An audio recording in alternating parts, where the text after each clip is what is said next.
Magandang araw po sa ating mga taga-subaybay.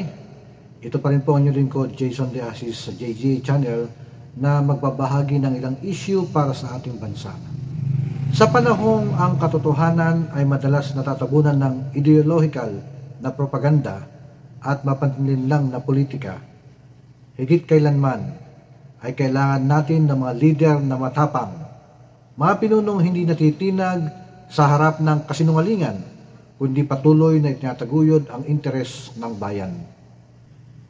Isa sa mga leader na ito, si Undersecretary Ernesto C. Torres Jr., Executive Director ng National Task Force to End Local Communist Armed Conflict o NTF-ELCAC. Isa siyang lingkod bayan na buong tapang na ginagampanan ang kanyang tungkulin, pangalagaan ng demokrasya, protektahan ang mamamayan at ipagtanggol ang kapayapaan ng sambayanang Pilipino. Kamakailan mga kaibigan, muling pinuntirya si Yusek Torres ng Makabayan Black at ng kanilang mga kaalyado. Personal ang mga banat, pawang mga bintang na layuning patahimikin ang mga nagsisiwalat ng katotohanan. Pero malinaw sa taong bayan, ginagampanan ng NTF-ELCAC ang mandato nito. Buwagin ang mapanlinlang na koneksyon sa pagitan ng lehitimong organisasyong tinatawag at ng Communist Party of the Philippines, New People's Army, National Democratic Front o itong CPP, NPA, NDF. Isang organisasyong idiniklarang terorista ng pamahalaan. Ulit-ulit na ipinupukol sa NTF-ELCAC ang isyu ng red tagging, ngunit ito'y taktika lamang upang mailayo sa mata ng publiko ang mga di umano'y legal na grupong may kaugnayan sa armadong kilusan. Hindi natin maaaring baliwalain ang mga salaysay ng mga dating rebelde. Sila mismo ang nagkukwento ng recruitment, panlilinlang at pagsasamantala ng mga grupong ito sa ating mga kababayan gamit ang anyo ng aktivismo. Nananawagan si Yusek Torres na kondenahin ng Makabayan Black ang mga karasang ginagawa ng CPP, NPA, NDF.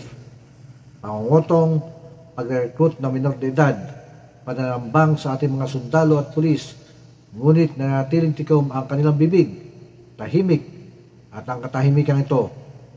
Mga kababayan ay nagsisiwalat ng kanilang tunay na motibo, patahimikin ang nagsasabi ng totoo, siraan ang mga nagsisiwalat ito at pagtakpan ang mga grupong matagal nang nakikinabang sa ideological na kalituhan.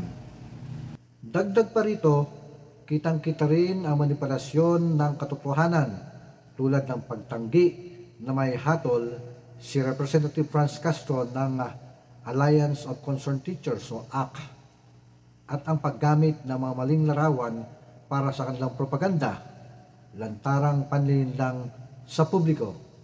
Isa itong insulto sa mga tunay na biktima ng karahasan at pagsasamantala. Kaya't kinakailangan ipagtanggol ang NTF-ELCAC. Hindi ito lumalabag sa karapatang pantao. Hindi ito nananahimik ng mga inosente. Ang NTF-ELCAC ay kumikilos ayon sa batas, ayon sa konstitusyon upang labanan ang mga banta, panloob man o panlabas sa ating republika. Dapat makita ng Commission on Elections at ng buong sambayan ng Pilipino ang mga pag-atake laban sa NTF-ELCAC sa tunay nitong anyo, isang planadong tangka upang sirain ang ating pagsisikap para sa kapayapaan. Huwag tayong palilinlang sa mga pahayag na parang makatao, ngunit ang layunin ay itago ang karahasan sa likod ng ideolohiya. Mga kababayan, sa ilalim ng pamumuno ni Yusek Torres, hindi uurong ang NTF-ELCAC.